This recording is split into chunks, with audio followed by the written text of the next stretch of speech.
প্রয়োজন হলে একটু জমজমের পানি পান করেন, আগেও করতে পারেন। জমজমের পানি পান করা ভালো। জাবির রাদিয়াল্লাহু তাআলা আনহু বলেন, রাসূল সাল্লাল্লাহু আলাইহি সাল্লাম বলেছেন, আল মাউ জামজাম লিমা শুরিবা লাহু, জমজমের পানি যে উদ্দেশ্যে পান করবে সেটাই হবে। জমজমের পানি যে উদ্দেশ্যে পান করবে সেটাই হবে। জাবির রাদিয়াল্লাহু তাআলা আনহু বলেন, রাসূল সাল্লাল্লাহু আলাইহি সাল্লাম বলেছেন, খায়রু মাইনাল ওয়াজিলার যে মাউ জামজাম, মাটির ওপরে যত পানি রয়েছে তার সবচেয়ে উত্তম পানি হলো জমজমের পানি। মাটির উপরে যত পানি রয়েছে তার সবচেয়ে উত্তম পানি হলো জমজমের পানি। শেষে তিনি বললেন, মাউ জমজম তামিন অসেফা অসকমিন, জমজমের পানি হচ্ছে ক্ষুধা নিবারণের খাদ্য, জমজমের পানি হচ্ছে রোগ নিরাময়ের ঔষধ। এ কথা মুহাম্মদ সাল্লাল্লাহু আলাইহি সাল্লাম বলেন। জমজমের পানি হচ্ছে ক্ষুধা নিবারণের খাদ্য আর রোগ সারার ঔষধ, এ কথা আল্লাহর নবী বললেন। আল্লাহ নবী যা একে আবু জার গেফারি রাদিয়াল্লাহু তাআলা আনহুকে বললেন, আবু জার, তুমি মক্কায় কতদিন থেকে আছো? 30 দিন থেকে আছি। আবু জার, তোমাকে কে খেতে দেয়? তা আবু জার বললেন, মা কানা লি তামান ইল্লা মা জামজাম, আমার কাছে জমজমের পানি ছাড়া কোনো খাদ্য ছিল না। এই 30 দিন যাবত একটানা আমি জমজমের পানি পান করেছি। তাতে কি হয়েছে জানেন? ফাসামেন, তো আমি মোটা হয়ে গেছি।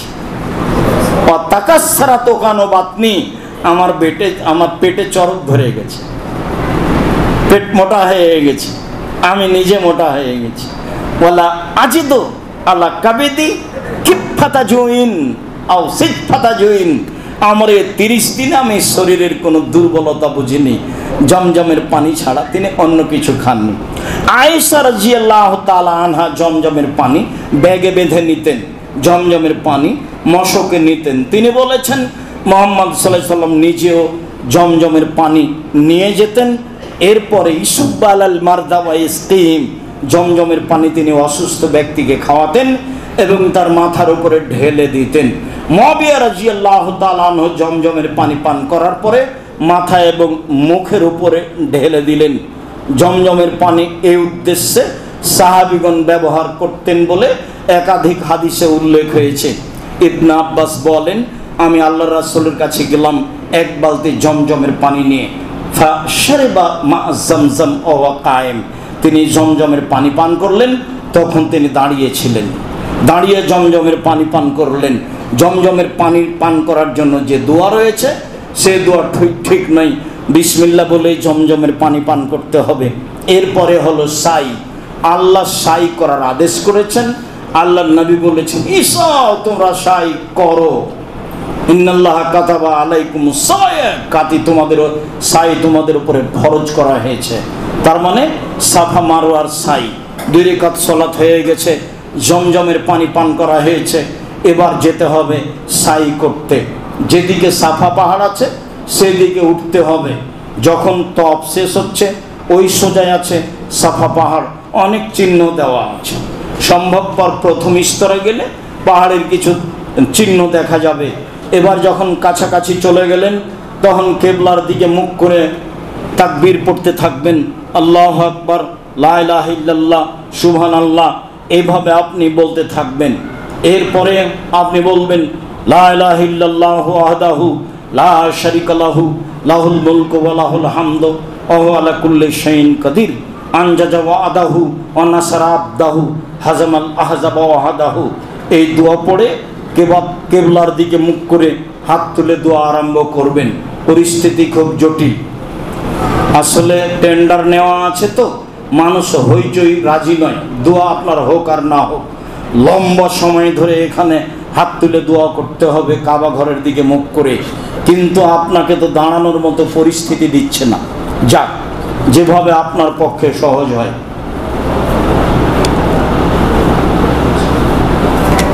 যেভাবে আপনার পক্ষে সহজ হয়। এরপরে আপনি পায়ে হেঁটে চললেন। মারোয়ার দিকে। মারোয়াতে উঠে হাত তুলে দোয়া করতে হবে, কথা ওইগুলোই। আবার আসলেন সাফাই, দুবার হলো। হাত তুলে দোয়া করতে হবে, কথা ওইগুলোই। আবার মারওয়াতে গেলেন, 3 বার হলো, হাত তুলে দোয়া করতে হবে। এইভাবে পরস্পর 3 বার 3 জায়গায় হাত তুলে দোয়া করতে হবে। 7 বার যখন হবে, মারওয়ায় গিয়ে শেষ হয়ে যাবে, তখন আপনি মাথার চুল ছোট করে নেবেন। রাসূল সাল্লাল্লাহু আলাইহি সাল্লাম বলেন, আল্লাহুম্মা গফির। রাসূল সাল্লাল্লাহু আলাইহি সাল্লাম দোয়া করেছেন যারা মাথা নেড়ে করে তাদের জন্য 3 বার, আর যারা চুল ছোট করে তাদের জন্য 1 বার। চুল ছোট করার চেয়ে মাথা নেড়ে করা ভালো, তবে ছোট করাও জায়েজ। মেয়েরা, মহিলারা চুলের শেষের দিক থেকে কেটে নেবে, এ কথা মুহাম্মদ সাল্লাল্লাহু আলাইহি সাল্লাম বলেন। এ হলো উমরা। উমরার জন্য 3টি জিনিস জরুরি: এহরাম বাঁধা, তওয়াফ করা, সাই করা। রুকুন বা জরুরি, তাতে মাথার চুল ছোট করা নয়। তওয়াফ, সাই, এহরাম বাঁধা, বাস উমরা হয়ে গেছে। এখন আপনি ফ্রি মানুষ থাকেন, হাট বাজার করেন, আসে যায় না, পারিবারিক বিষয়টি মিলনে যেতে পারেন, কোনো সমস্যা নেই। দিন যায় রাত্রি যায়, চলে আসলো জুলহিজ্জার 8 তারিখ। জুলহিজ্জার 8 তারিখ স্বস্থায়ী স্থানে ফজরের সালাত আদায় করে বের হবেন। এই যে 7 বার হয়ে গেল, এখন আপনি 2 রাকাত সালাত আদায় করবেন। প্রথম রাকাতে হবে সূরা কাফিরুন, দ্বিতীয় রাকাতে হবে সূরা ইখলাস। আপাতত তওয়াফ শেষ হলো। এবার আপনার প্রয়োজন হলে একটু জমজমের পানি পান করেন, আগেও করতে পারেন। জমজমের পানি পান করা ভালো। জাবির রাদিয়াল্লাহু তাআলা আনহু বলেন, রাসূল সাল্লাল্লাহু আলাইহি সাল্লাম বলেছেন, আল মাউ জামজাম লিমা শুরিবা লাহু। জমজমের পানি যে উদ্দেশ্যে পান করবে সেটাই হবে। জমজমের পানি যে উদ্দেশ্যে পান করবে সেটাই হবে। জাবির রাদিয়াল্লাহু তাআলা আনহু বলেন, রাসূল সাল্লাল্লাহু আলাইহি সাল্লাম বলেছেন, খায়রু মাইনাল ওয়াজিলার যে মাউ জামজাম, মাটির ওপরে যত পানি রয়েছে তার সবচেয়ে উত্তম পানি হলো জমজমের পানি। মাটির উপরে যত পানি রয়েছে তার সবচেয়ে উত্তম পানি হলো জমজমের পানি। শেষে তিনি বললেন, মাউ জমজম তামিন অসেফা অসকমিন। জমজমের পানি হচ্ছে ক্ষুধা নিবারণের খাদ্য, জমজমের পানি হচ্ছে রোগ নিরাময়ের ঔষধ। এ কথা মুহাম্মদ সাল্লাল্লাহু আলাইহি সাল্লাম বলেন। জমজমের পানি হচ্ছে ক্ষুধা নিবারণের খাদ্য আর রোগ সারার ঔষধ। এ কথা আল্লাহর নবী বললেন। আল্লাহ নবী যা একে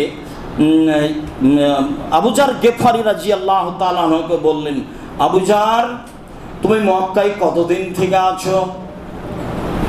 30 দিন থেকে আছি। আবু জার, তোমাকে কে খেতে দেয়? তা আবু জার বললেন, মা কানা লি তামান ইল্লা মা জামজাম। আমার কাছে জমজমের পানি ছাড়া কোনো খাদ্য ছিল না। এই 30 দিন যাবৎ একটানা আমি জমজমের পানি পান করেছি। তাতে কি হয়েছে জানেন? ফাসামেন, তো আমি মোটা হয়ে গেছি। তাকাসসারা তোকানো বাতনি, আমার পেটে চরক ধরে গেছে, পেট মোটা হয়ে গেছে, আমি নিজে মোটা হয়ে গেছি। ওয়ালা আজিদু আলা কাবিদি কিফাতা জুইন আও সিফাতা জুইন। আমার এই 30 দিন আমি শরীরের কোনো দুর্বলতা বুঝিনি। জমজমের পানি ছাড়া তিনি অন্য কিছু খাননি। আয়েশা রাদিয়াল্লাহু তাআলা আনহা জমজমের পানি ব্যাগে বেঁধে নিতেন, জমজমের পানি মশকে নিতেন। তিনি বলেছেন, মুহাম্মদ সাল্লাল্লাহু আলাইহি সাল্লাম নিজেও জমজমের পানি নিয়ে যেতেন। এরপরে ইসুব্বা আলাল মারদা ওয়া ইসকিহিম, জমজমের পানি তিনি অসুস্থ ব্যক্তিকে খাওয়াতেন এবং তার মাথার উপরে ঢেলে দিতেন। মুআবিয়া রাদিয়াল্লাহু তাআলা আনহু জমজমের পানি পান করার পরে মাথা এবং মুখের উপরে ঢেলে দিলেন। জমজমের পানি এই উদ্দেশ্যে সাহাবীগণ ব্যবহার করতেন বলে একাধিক হাদিসে উল্লেখ হয়েছে। ইবনে আব্বাস বলেন, আমি আল্লাহর রাসূলের কাছে গেলাম 1 বালতি জমজমের পানি নিয়ে। ফাশারিবা মা জামজাম ওয়া কায়েম, তিনি জমজমের পানি পান করলেন, তখন তিনি দাঁড়িয়েছিলেন। দাঁড়িয়ে জমজমের পানি পান করলেন। জমজমের পানি পান করার জন্য যে দোয়া রয়েছে সে দোয়া ঠিক নয়। বিসমিল্লাহ বলে জমজমের পানি পান করতে হবে। এরপরে হলো সাই। আল্লাহ সাই করার আদেশ করেছেন। আল্লাহর নবী বলেছেন, ঈসা তোমরা সাই করো। ইন্নাল্লাহা কাতাবা আলাইকুমুস সায়া, সাই তোমাদের উপরে ফরজ করা হয়েছে। তার মানে সাফা মারওয়ার সাই। 2 রাকাত সালাত হয়ে গেছে, জমজমের পানি পান করা হয়েছে, এবার যেতে হবে সাই করতে। যেদিকে সাফা পাহাড় আছে সেদিকে উঠতে হবে। যখন তপ শেষ হচ্ছে ওই সোজায় আছে সাফা পাহাড়, অনেক চিহ্ন দেওয়া আছে। সম্ভবপর প্রথম স্তরে গেলে পাহাড়ের কিছু চিহ্ন দেখা যাবে। এবার যখন কাছাকাছি চলে গেলেন তখন কেবলার দিকে মুখ করে তাকবীর পড়তে থাকবেন, আল্লাহু আকবার, লা ইলাহা ইল্লাল্লাহ, সুবহানাল্লাহ, এইভাবে আপনি বলতে থাকবেন। এরপরে আপনি বলবেন লা ইলাহা ইল্লাল্লাহু ওয়াহদাহু লা শারীকা লাহু লাহুল মুলকু ওয়া লাহুল হামদু ওয়া হুয়া আলা কুল্লি শাইইন কাদির আনজাজা ওয়াদাহু ওয়া নাসারা আবদাহু হাজামাল আহজাবা ওয়াহাদাহু। এই দোয়া পড়ে কেবলার দিকে মুখ করে হাত তুলে দোয়া আরম্ভ করবেন। পরিস্থিতি খুব জটিল, আসলে টেন্ডার নেওয়া আছে তো মানুষ হইচই রাজি নয়, দোয়া আপনার হোক আর না হোক। লম্বা সময় ধরে এখানে হাত তুলে দোয়া করতে হবে কাবা ঘরের দিকে মুখ করে, কিন্তু আপনাকে তো দাঁড়ানোর মতো পরিস্থিতি দিচ্ছে না। যাক, যেভাবে আপনার পক্ষে সহজ হয়।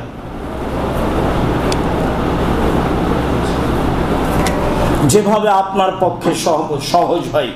এরপরে আপনি পায়ে হেঁটে চললেন, মারোয়ার দিকে। মারোয়াতে উঠে হাত তুলে দোয়া করতে হবে, কথা ওইগুলোই। আবার আসলেন সাফাই, দুবার হলো, হাত তুলে দোয়া করতে হবে, কথা